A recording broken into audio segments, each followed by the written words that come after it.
Hello everybody, my name is Shishwick, and welcome back to another video. Now this one is going to be a slightly in-depth conversation about what is Help Me Hardcore. Now, the first thing that we're going to have to put this into is we're going to put this into three parts. Part 1, Part 2, and Part 3. So, let's start with Part 1. Now, obviously for me, I love Minecraft, so the idea is going to be Minecraft related. And I personally like hardcore, so when you get into that, the first thing you want to do is vanilla hardcore. So when I do vanilla hardcore, I basically do the same general thing that everyone does. The first thing normally everyone does is, well, they create another world. They embrace it, they look around, they look at the goodness of the world, and they get right to it. Because normally people who are playing hardcore should generally know what they're doing upon playing the game. One of the first things I like to do is once I see sheep, I target them specifically because I want to kill them and make a bed. And obviously we're also going to have to get our fresh spare set of tools, going from wood to stone immediately, and then I usually make my bed. These are interchangeable, but it doesn't matter.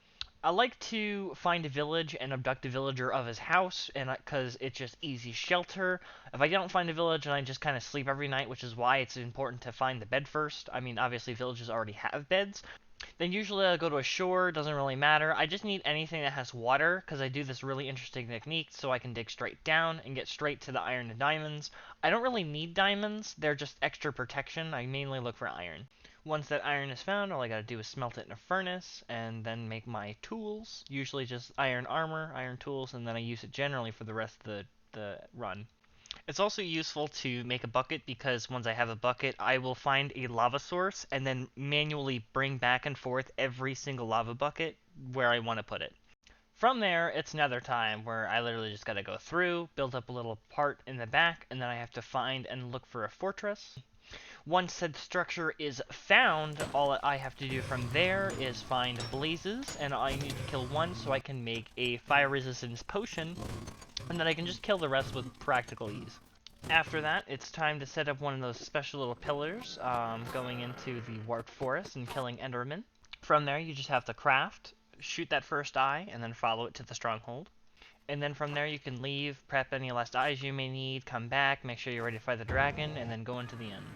And then you would fight the Ender Dragon. So what makes this special, though, for hardcore is that you did it all without dying once. And if you died, well, then you lost. But what happens if you win repeatedly? And let's say you've beaten the Ender Dragon 100 times.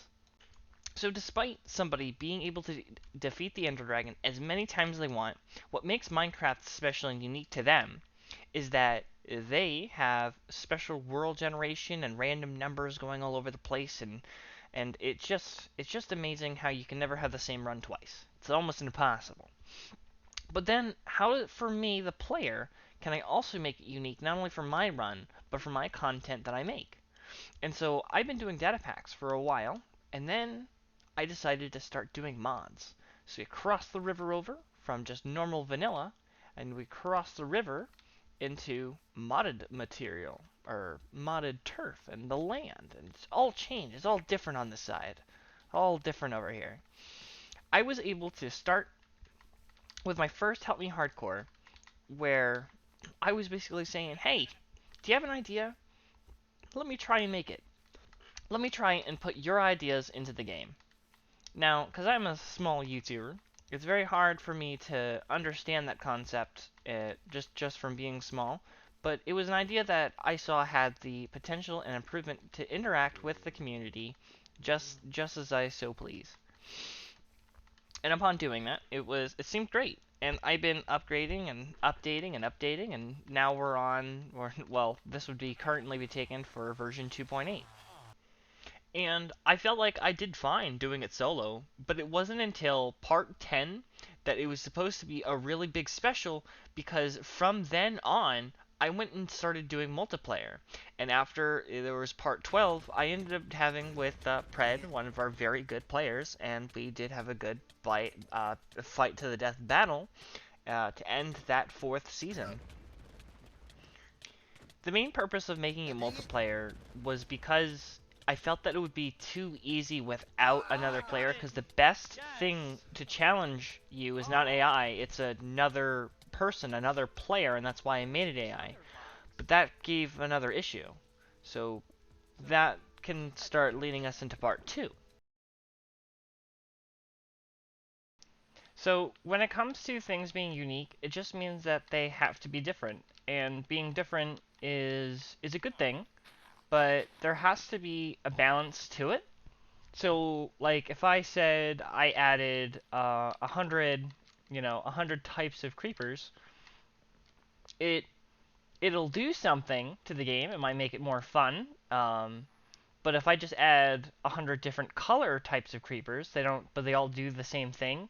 You've now made it different. It's unique. No one's done that before, but it doesn't necessarily have a good purpose. When it comes to the hardcore that I have made, what happens when somebody dies? Because basically, if I'm in here and then I die, what happens? What happens to me? And stuff like that. So would I just join the server with a multiplayer of hardcore? If I died, um, would would that just be it in the end? I mean, if it's hardcore, it's gotta be. So what happens? The old idea was that there would be all the players that join, right? And this is supposed to also stop that, I come in, I joined, a while ago, so I get all my diamond gear, a new player comes on, so I just kill him off. That way he doesn't become a threat later. I want to save my life, basically. And I don't want that, because that's like anarchy, and I'm trying to stray from that.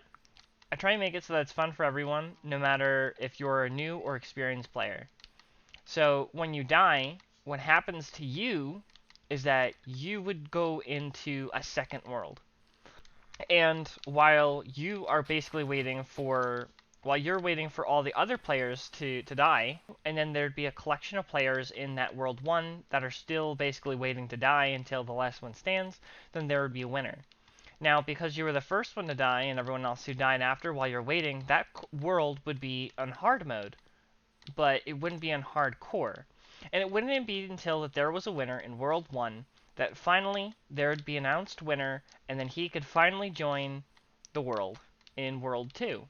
Now, because whoever died, they were on hard mode, that person would then have all the diamond gear, and the new player, now that it's hardcore, the one who won, won't have anything. And at first, when this was implemented and these were the rules, it was actually kind of unfair to the player in the sense that, so the way that they were was to help the people who died, but it wasn't a real reward to start with nothing while everyone else gets ahead of you. That was just kind of an unfair point, and that would mislead players to even want to win. It'd kind of be like, who wants to lose first so they can get a head start and win next. And that wasn't even the only problem, because that sets us into the other big issue that was with this old system. The problem here at this point was the pressure. So in this loop, where you go from World 2, World 3, all the players die, and they keep moving over, the problem with this would be simply just the pressure, and there always being a hardcore stance. You're always on hard mode, you're always on the edge of your seat, 24/7, and I feel like that would cause a lot of stress for players, and it'd be a lot harder for new players. Another thing is that there are some pretty dangerous things in the mod. So because there are some dangerous things, what would end up happening is that when you don't know if you want to test something at the risk of your life, you're just going to stick to what you know. And what you know is Minecraft. And so if what you're going to stick to is Minecraft, then what's the point of the mod? So in order to encourage players to stick with the mod, we changed the rules again, and we're starting to head into the point that we have now. Although those ideas had some good purpose to them, they're still new, but they have to change, and you have to include fun for everyone. You need to make sure that everyone is basically on the same page, and stuff like that. And since that was the old way, to get everyone on the new page, we can talk about the new way, and we can start heading into the last and final part, which is part 3. Promoting the fun what could you possibly be promoting the fun? I mean, they're just pointing out a bunch of issues. There's gotta be tons of changes. Trust me. I am going to be promoting the fun. The more people there are, the more fun this is, and there has been tons of changes. So promoting means adding people to the world. Anybody should be able to join, and literally only joining requirements basically are running Fabric, seeing if you can run the mod, and just check out the Discord. On the Discord, if you DM me on Discord and you say, hey, I'm here for the mod, I just gotta get you set up. It takes not even 5 minutes. I make an update video once every here and there on how you can do it your own. But even if I don't have a video out, you can always ask, and I'll be glad to set you up because, like I said, it only takes like within 5 minutes, and then you're in, and you're part of the servers. So how is it done now? What has changed? There was two servers, and the servers would do the world jumping, and world jumping isn't a thing anymore.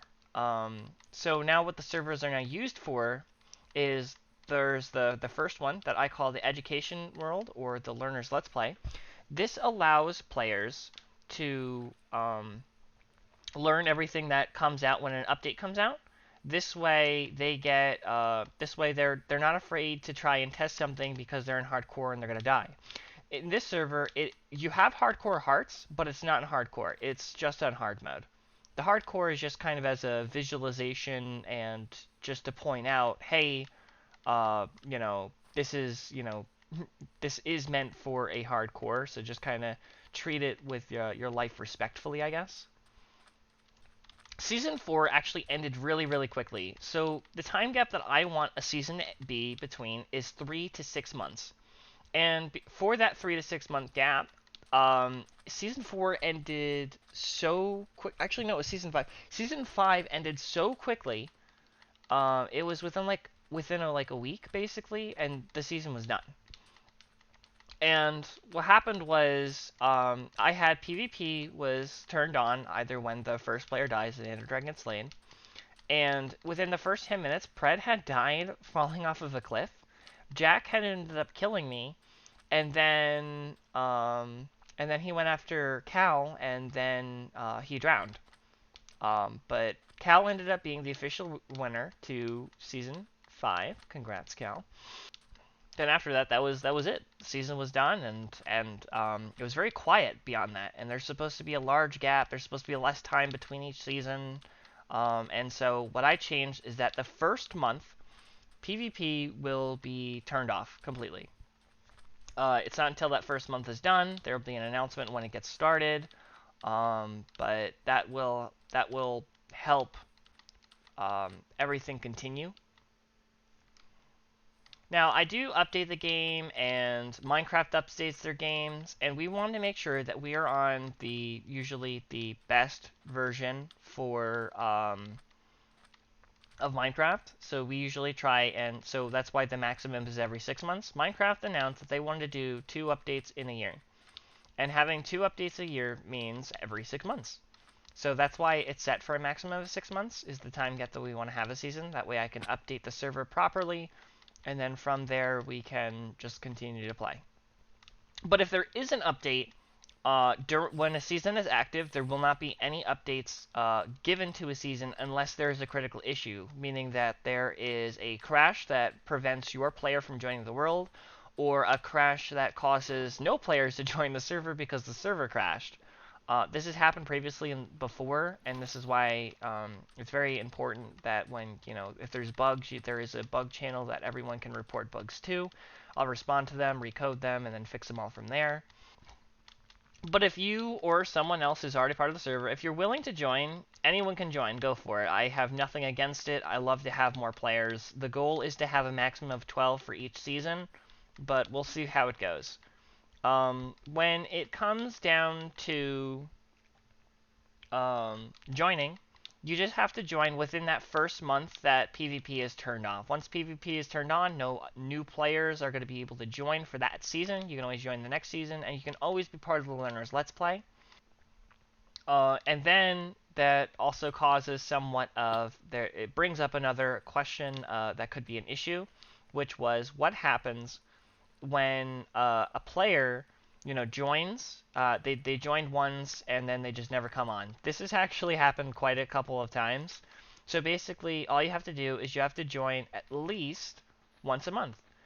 If you're on an official season, like I said, 3 to 6 months, so you'd be on 3 to 6 times as a minimum. I think that's pretty fair. And the reason why this had to be done is because if there is somebody who is um, looking to win, I guess, and we're still waiting on a player who is just hasn't showed up, or what do we do to try and contact them to make sure that they are still part of the game? What do we do to make sure that they're still participating? If they're not responding to messages or something like that. Um, I try and be nice. Maybe somebody's busy or whatnot. But if you don't have any contact or try and get in contact with us, then there's nothing more I can really do but just disqualify that person. Um, it's unfortunate, and I like to have all the players that we can, but it's just what happens if you don't. So like if you're on and you join that first month, then when the next month comes, you just have to make sure that you're on at least once. This is so that if there's a player and then everyone else, if everyone else died or got disqualified because they haven't been on in more than a month for an official season, then that would be considered the last player, and then they would be the season's winner. Another thing that if we also had active players that were consistently on, how do we encourage them? How do we encourage the season to end? I do that through the world border, and when the final month basically of the season is going through, the world border is going to start shrinking a little bit. So you need to make sure you're within certain coordinates because it shrinks down through a restart. It doesn't actually move. It just literally just instantaneously is in one coordinate and then shrinks. So you need to make sure you're within certain coordinates. Obviously, I'll let you guys know, and beyond that. But the bottom line and basis is that you just need to be the last person standing. You'll win your season, and I'm not really too sure what to do with winners. I've had a couple ideas on what I want to do with winners of previous seasons.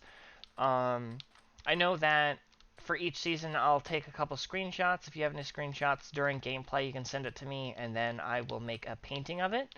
But currently, the only thing I can think of is something that doesn't necessarily affect the game too strongly, but also gets part of the game. And the best thing I can think of currently is having photos or pictures.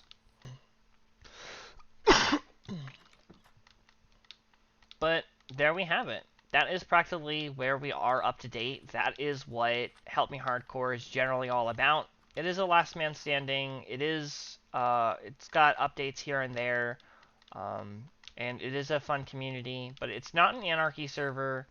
It is it just does have a lot of stuff to deal with, trying to encourage people to have fun in their own way. And that's going to be all for this video, so thank you guys so much for watching, and without further ado,